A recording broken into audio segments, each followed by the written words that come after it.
President Donald Trump's threats against wind energy have so far proven empty, according to an industry giant that expects to grow in the U.S. Thomas Thune Anderson, the chairman of Dong Energy, says the world's biggest offshore wind developer hasn't seen any actions that have followed Trump's verbal attacks. In fact, he says there are signs that American commitment to the industry might even be growing.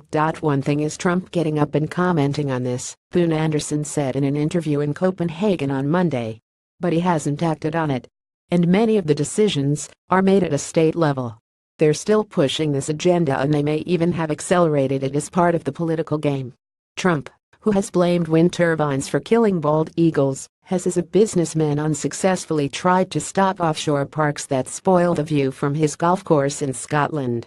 As president, he has dragged the U.S. out of the Paris Climate Accord and promoted coal in favor of wind energy, promising to bring back jobs in the process.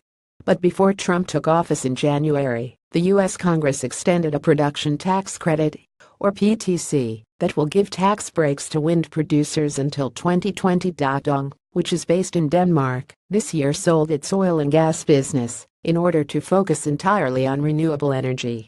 The company is changing its name and acronym of Danish Oil and Natural Gas to Ørsted to mark the shift. H.C. Ørsted was a 19th-century Danish physicist who discovered electromagnetism. Dong is focused on the east coast of the U.S., where it's using existing contacts to achieve growth, according to the chairman. It's very important we don't spread our focus too much, Thune Anderson said.